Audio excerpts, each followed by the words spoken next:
80 के दशक में बॉलीवुड अभिनेत्री पद्मिनी कोल्हापुरी का हर कोई दीवाना हुआ करता था। हालांकि अभिनेत्री के दिल पर जिस शख्स ने राज किया वह कोई और नहीं बल्कि उनकी ही सुपरहिट फिल्म प्रेम रोग का निर्माता प्रदीप शर्मा है। बताते कि उस दौर में जब प्रेम विवाह करना ही बड़ी बात हुआ करती थी, तब अभिनेत्री ने अपने प्रेमी से भागकर शादी की थी। यही कारण था कि वे अपने पूरे करियर के दौरान अपनी फिल्मों के साथ साथ अपनी प्रेम कहानियों की वजह से भी सुर्खियों में रहती थी। आलम यह हुआ कि आज लोग अभिनेत्री को उनकी लव लाइफ की वजह से याद करते हैं। तो चलिए अभिनेत्री की मजेदार लव लाइफ के बारे में। पद्मिनी कोल्हापुरी ने अपने करियर की शुरुआत बतौर चाइल्ड आर्टिस्ट शुरू की थी और जब वह महज 15 साल की थी तब वह फिल्मों में लीड अभिनेत्री के तौर पर नजर आने लगी थी। साल 1986 में फिल्म ऐसा प्यार कहाँ रिलीज हुई थी, जिसमें पद्मिनी कोल्हापुरी के साथ मिथुन चक्रवर्ती नजर आए थे। इस फिल्म में निर्देशक विजय सदाना थे और प्रोड्यूसर प्रदीप शर्मा थे। इस फिल्म के सेट पर पद्मिनी और प्रदीप की पहली मुलाकात हुई और दोनों एक दूसरे से प्यार करने लगे। पद्मिनी कोल्हापुरी ने जब प्रदीप शर्मा संग शादी रचाई थी तब वह महज 21 साल की थी, लेकिन दोनों को एक साथ होने के लिए काफ़ी परेशानियों का सामना करना पड़ा। दोनों के घर वाले उनकी शादी के खिलाफ थे और इसकी वजह पद्मिनी कोल्हापुरी और प्रदीप का अलग अलग कम्युनिटी से होना था।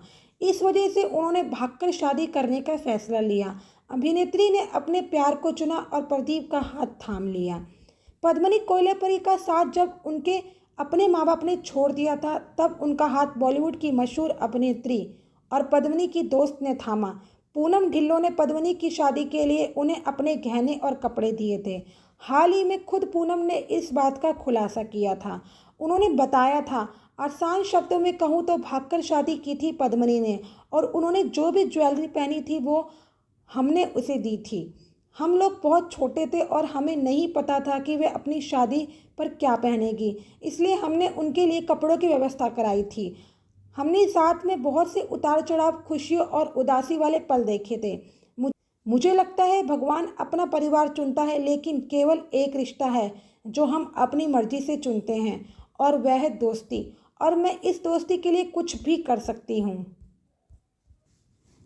15 साल की छोटी सी उम्र में लोगों को अपना दीवाना बनाया, अपनी एक्टिंग का लोहा मनवाया और बहुत से अवार्ड हासिल किए। आज हम बात कर रहे हैं बाल कलाकार के रूप में ही अपना जलवा बिखेरने वाली 80 के दशक की मशहूर अदाकारा पद्मिनी कोल्हापुरी की। इनका जन्म 1 नवंबर 1965 को महाराष्ट्रीयन परिवार में हुआ था। इनके पिता बद्रीनाथ कोल्हापुरी शास्त्रीय संगीत के गायक थे। इनकी माता एक एयरलाइंस में नौकरी करती थी। पद्मिनी के परिवार का संबंध लता मंगेशकर के पिता दीनानाथ मंगेशकर से था। पद्मिनी को संगीत का बहुत शौक था। वह एक सिंगर बनना चाहती थी क्योंकि उनके पिता भी शास्त्रीय संगीत के गायक थे और लता जी से उनके पारिवारिक रिश्ते थे, जो जाहिर सी बात है कि पद्मिनी के आसपास का माहौल संगीतमय था, जिस कारण से उन्हें भी गायिका बनना था। और पद्मिनी कोल्हापुरी ने छोटी सी उम्र में भी कई फिल्मों में गाना गाया।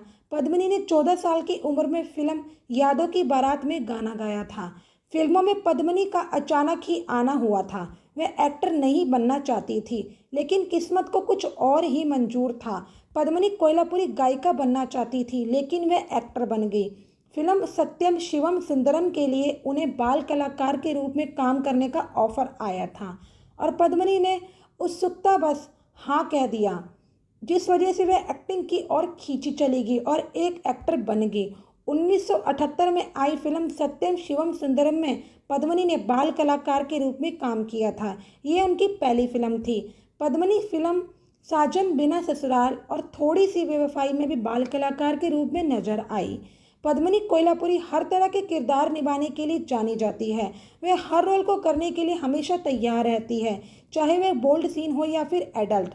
हर किरदार को पद्मिनी बहुत अच्छी तरह से निभाती थी। वह अपने किरदार में पूरी तरह खो जाती थी। ये कहना गलत नहीं होगा कि पद्मिनी जिस रोल को निभाती थी उसमें जान डाल देती थी। पद्मिनी की 15 साल की उम्र में आई फिल्म गहराइया में एक ऐसा सीन शूट किया था, उस समय देखने वालों की आंखें खुली की खुली रह गई थी। यह एक एडल्ट सीन था।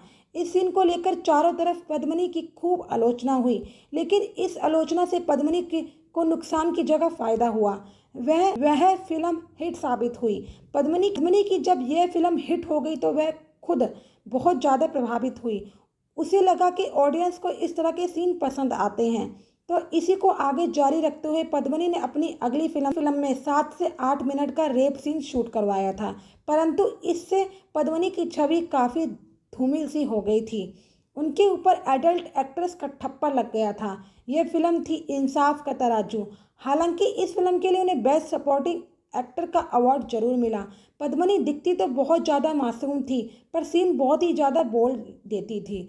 चारों तरफ पद्मिनी को एडल्ट एक्ट्रेस कहा जाने लगा, तो पद्मिनी को बहुत बुरा लगा और उन्हें समझ में भी आ गया कि अगर ऐसे ही सीन देती रही तो फिल्म इंडस्ट्री में पहचान बनाना तो दूर, यहाँ ज़्यादा दिन तक टिक भी नहीं सकूंगी।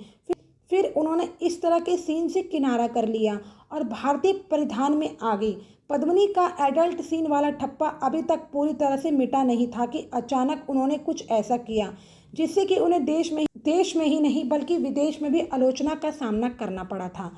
बात 1980 की है, जब ब्रिटेन के राजकुमार चार्ल्स भारत घूमने के लिए आए थे। चार्ल्स को भारत की हर वह चीज़ देखनी थी जिसके लिए भारत जाना जाता है, जिसमें से एक फिल्म इंडस्ट्री भी है। चार्ल्स को शूटिंग देखने का मन हुआ तो उन्हें शूटिंग सेट पर ले जाया गया। सेट पर फिल्म आहिस्ता आहिस्ता की शूटिंग हो रही थी। इस फिल्म की हीरोइन थी पद्मिनी कोयलापुरी। जब शूटिंग खत्म हुई तो पद्मिनी को बहुत ज़्यादा उत्सुकता हुई चार्ल्स से मिलने की और वह उनसे मिलने गई। प्रिंस चार्ल्स के स्वागत के लिए अभिनेत्री शशिकला ने आरती की थाल सजाई थी और फूलों की माला जो कि चार्ल्स को पहनाने के लिए रखी हुई थी। पद्मिनी ने शशिकला से कहा, आप चार्ल्स का तिलक कर दीजिए और मैं उन्हें माला पहना दूंगी। शशिकला ने कहा, ठीक है। फिर जब प्रिंस चार्ल्स स्टेज पर आए तो शशिकला ने उन्हें तिलक कर उनकी आरती उतारी और पद्मिनी ने उन्हें माला पहनाकर उनके गाल में किस कर दिया। यह बात आजकल तो आम है, पर उस समय यह बहुत बड़ी बात थी। इसके लिए पद्मिनी की काफ़ी आलोचना हुई। आलोचना भारत में नहीं बल्कि ब्रिटेन की मीडिया में भी पद्मिनी के बारे में बहुत कुछ छापा था। भारतीय मीडिया ने तो यहाँ तक कह दिया कि उस समय प्रिंस चार्ल्स शादीशुदा नहीं थे, इसलिए पद्मिनी ने उन्हें अपनी ओर आकर्षित करने के लिए उन्हें किस किया ताकि प्रिंस चार्ल्स उन्हें डेट करने लगे। इस तरह की आलोचना से पद्मिनी को काफ़ी दुख पहुंचा था। उन्होंने एक बार मीडिया को दिए अपने इंटरव्यू में बताया था कि मेरा इरादा कुछ गलत नहीं था, मैंने तो बस ऐसे ही अपनी खुशी का इजहार करने के लिए उन्हें किस किया था, परंतु मीडिया ने इसे गलत तरीके से पेश किया और मेरी इमेज को खराब करने की कोशिश की गई थी। एक बार पद्मिनी किसी काम से ब्रिटेन गई थी तो वहाँ पर एक ऑफिसर ने उनसे सवाल किया कि आप वही हो जिन्होंने प्रिंस चार्ल्स को किस किया था। कुछ समय तक पद्मिनी फिल्मी पर्दे से दूर रही। फिर 2 साल के अंतराल के बाद पद्मिनी ने एक्टर ऋषि कपूर के साथ फिल्म प्रेम रोग में काम किया। उस समय पद्मिनी की महज उम्र 17 साल ही थी। फिल्म औसत रही लेकिन पद्मिनी के काम की तारीफ हुई। इस फिल्म के लिए उन्हें पद्मिनी को पहला फिल्म फेयर सर्वश्रेष्ठ अभिनेत्री का अवार्ड मिला। जैसे जैसे पद्मिनी की उम्र बढ़ रही थी उनके अंदर गंभीरता आ रही थी और काफ़ी समझदार भी हो गई थी। उन्होंने अब फिल्मों में गंभीर रोल करना भी स्टार्ट कर दिया। समय के साथ साथ पद्मिनी अब अपने करियर में बहुत ज़्यादा ध्यान देने लगी थी। वह हर हाल में शूटिंग में जाया करती थी और चाहे उनकी तबीयत ही क्यों ना खराब हो, पद्मिनी घर में बैठना पसंद नहीं करती थी। मिथुन चक्रवर्ती के साथ पद्मिनी की जोड़ी काफ़ी पसंद की गई। दोनों ने एक साथ कई सुपरहिट फिल्में भी दी। फिल्म राम तेरी गंगा मैली के लिए पहले पद्मिनी को ऑफर दिया गया था, लेकिन पद्मिनी ने मना कर दिया क्योंकि उसमें बोल्ड सीन देना था। पद्मिनी पहले से ही काफ़ी आलोचना का सामना कर चुकी थी और फिर से अब वह आलोचकों की नज़रों में नहीं आना चाहती थी। पद्मिनी के ऑफर ठुकराने के बाद इस रोल को अभिनेत्री मंदाकिनी ने किया था। पद्मिनी कोयलापुरी ने निर्माता निर्देशक प्रदीप शर्मा से शादी करने के बाद फिल्मों से दूरी बना ली। पद्मिनी ने एक बेटे प्रियांश को जन्म दिया और उसके पालन पोषण में लग गई। जब प्रियांश थोड़ा बड़ा हो गया तो पद्मिनी ने दोबारा फिल्मों में एंट्री मारी। Film Sautan the power of women और बोलो राम से, लेकिन पद्मिनी पहले की तरह सफल ना हो सकी। इस समय पद्मिनी मराठी फिल्मों में सपोर्टिंग रोल निभाती है। वर्तमान की लोकप्रिय एक्ट्रेस श्रद्धा कपूर की मौसी है पद्मिनी कोयलापुरी। पद्मिनी कोयलापुरी के जीजा शक्ति कपूर है। लता मंगेशकर पद्मिनी कोयलापुरी की चचेरी बुआ है। फिल्म प्रेम रोग के लिए 1983 में पद्मिनी कोयलापुरी को film fair best actress award दिया गया था। फिल्म इंसाफ का तराजू में 1981 के समय उन्हें फिल्म फेयर का बेस्ट सपोर्टिंग एक्ट्रेस का अवार्ड दिया गया था। फिल्म आहिस्ता आहिस्ता के लिए उन्हें 1982 में फिल्म फेयर का स्पेशल परफॉर्मेंस अवार्ड दिया गया था। फिल्म प्यार झुकता नहीं 1986 के लिए उन्हें फिल्म फेयर में नॉमिनेट किया गया था। 2006 में उन्हें मराठी फिल्म चिमनी पखरे 2006 के लिए स्क्रीन बेस्ट एक्ट्रेस अवार्ड से सम्मानित किया गया था। पद्मिनी कोयलापुरी की फिल्मों की सूची: एक खिलाड़ी, 52 पत्ते, इश्क इश्क इश्क, जिंदगी, ड्रीम गर्ल, साजन बिना सुहागन, सत्यम शिवम सुंदरम, हमारा संसार, थोड़ी सी बेवफाई, गहराई, इंसाफ का तराजू, दुश्मन दोस्त, आहिस्ता आहिस्ता, जमाने को दिखाना है, प्रेम रोग, विधाता, स्टार, खुशनसीब, तेरी मांग सितारों से भर दूंगा, स्वामी दादा, लवर, मजदूर, सौतन, वे 7 दिन, बेकरार, ये इश्क नहीं आसान, नया कदम, एक नई पहेली, शीशे का घर, हम है लाजवाब, प्यार झुकता नहीं, आज का दौर, रही बादल गए, प्यारी बहना, इंसाफ मैं करूँगा, बेवफाई, पत्थर दिल, वफादार, दो दिलों की दास्तान, अनुभव, स्वर्ग से सुंदर, ऐसा प्यार कहाँ, मुद्दत, किराएदार, प्यार किया है प्यार करेंगे, प्रीति, सुहागन, झांझर, प्यार के काबिल, दादागिरी, सड़क छाप, हवालात, हम इंतज़ार करेंगे, सागर संगम, दाना पानी, तौहीन, दाता, आग का दरिया, कुर्बानी रंग लाएगी, प्रोफेसर की पड़ोसन, रॉकफोर्ड, मंथन एक अमृत प्याला, बोलो राम, कर्म योगी, माई, फटा पोस्टर निकला हीरो, धुआं, बचपन एक धोखा, पानीपत, प्रवास। बॉलीवुड की ब्लॉकबस्टर फिल्म प्रेम रोग के एक सीन में पद्मिनी कोयलापुरी ने ऋषि कपूर को 8 थप्पड़ जड़े थे, जिसके बाद एक्टर काफ़ी गुस्सा हो गए थे। दरअसल राज कपूर अपनी फिल्मों को यादगार और उम्दा बनाने में कोई कसर नहीं छोड़ते थे। यही वजह थी कि वो खुद के साथ फिल्म के हर एक्टर से कड़ी मेहनत करवाते थे। वही फिल्म में एक ऐसा सीन था जब पद्मिनी को ऋषि कपूर को थप्पड़ मारने थे। इस सीन को परफेक्ट बनाने के लिए राज कपूर ने काफ़ी रीटेक करवाए थे, जिसमें पद्मिनी ने उन्हें 8 थप्पड़ जड़े थे। वही थप्पड़ खाते खाते ऋषि कपूर की हालत बुरी हो गई थी, जिसके बाद एक्टर काफ़ी गुस्सा भी थे। उन्होंने पद्मिनी से बदला लेने की ठान ली। इस बात का खुलासा खुद पद्मिनी ने एक रियलिटी शो में किया था। उन्होंने बताया था कि फिल्म के एक सीन में मुझे चिंटू को चाटा मारना था, लेकिन मैं वो नहीं कर पा रही थी और राज अंकल ये सीन बिल्कुल रियल चाहिए था। ऐसे में उन्होंने मुझसे कहा कि तुम उसे थप्पड़ मारो, मुझे रियल शॉट चाहिए। हमने उस सीन को परफेक्ट बनाने के लिए 8 रीटेक लेने पड़े थे और इस शॉट के बाद मैं काफ़ी डर गई थी। वहीं जब शॉट ओके हुआ था, ऋषि का गाल पूरा लाल हो गया था। ऐसे में उन्होंने मुझे कहा कि वो इसका बदला जरूर लेंगे।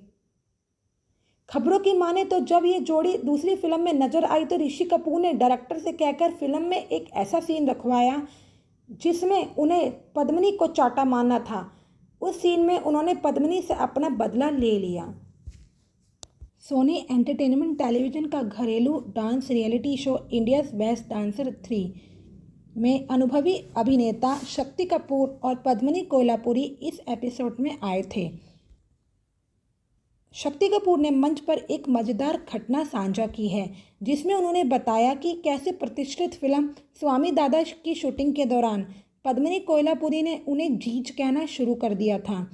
शक्ति कपूर ने कहा, शादी से पहले भी जब मैं फिल्म स्वामी दादा की शूटिंग कर रहा था, पद्मिनी ने सेट पर ही मुझे जीज कहकर बुलाना शुरू कर दिया था। वह अपनी बहन शिवांगी कोयलापुरी के लिए मेरे प्यार को समझ गई थी और पद्मिनी को पता था कि मैं उसकी बहन से शादी करना चाहता हूँ। जल्द ही सिर्फ पद्मिनी ही नहीं बल्कि हर महिला मुझे जीज कहकर बुलाने लगी। मैं इंटरनेशनल जीज बन गया। लेकिन एक्ट्रेस पद्मिनी कोयलापुरी ने कई फिल्मों में दिवंगत एक्टर ऋषि कपूर के साथ काम किया था। हाल ही में एक्ट्रेस ने खुलासा किया कि ऋषि कपूर ने एक बार नहीं बल्कि 2 बार उनकी जान बचाई थी। दिवंगत इंडियन आइडल 12 में इस हफ्ते एक्ट्रेस पद्मिनी कोयलापुरी और पूनम ढिल्लों गेस्ट के तौर पर नजर आए थे, जहां वो अपनी लाइफ से जुड़ी कुछ खास बातें शेयर कर रहे थे। इस दौरान पद्मिनी कोयलापुरी बताती है कि किस तरह दिवंगत एक्टर ऋषि कपूर ने एक नहीं बल्कि 2 बार उनकी जिंदगी बचाई थी। शो में एक्ट्रेस बताती है कि होगा तुमसे प्यारा कौन गाने की शूटिंग के दौरान सेट पर आग लग गई थी और ऋषि कपूर ने उनकी जान बचाई थी। इसके बाद फिल्म प्रेम रोग के सेट पर भी आग लगी थी और ऋषि कपूर ने उन्हें बचाया। दिवंगत एक्टर के बारे में बात करते हुए पद्मिनी ने कहा, ऋषि जी न केवल अच्छे एक्टर बल्कि अच्छे इंसान भी थे। वो हमेशा दूसरों की मदद करते थे और मुझे 2 बार बचाया। मेरे मन में उनके लिए जो सम्मान था वो और बढ़ गया। वो हमेशा हमारी दुआओं में रहेंगे। बता दें कि फिल्म जमाने को दिखाना है 40, जबकि प्रेम रोग 39 साल पहले रिलीज हुई थी। ऋषि कपूर के निधन के बाद पद्मिनी कोयलापुरी ने एक इंटरव्यू में इसे निजी हानि बताया था। उन्होंने कहा, उनके जैसा आर्टिस्ट, एक्टर, अच्छा इंसान ढूंढना बहुत मुश्किल है। ऋषि कपूर के बाद यह इंडस्ट्री शांत हो जाएगी। इस तरह वो चीज़ों के बारे में सोशल मीडिया पर बोलते थे, टीवी पर आते थे, हमेशा उनकी उपस्थिति महसूस हुई। अब लंबे समय तक इंडस्ट्री शांत हो जाएगी, मैं खाली महसूस कर रही हूँ।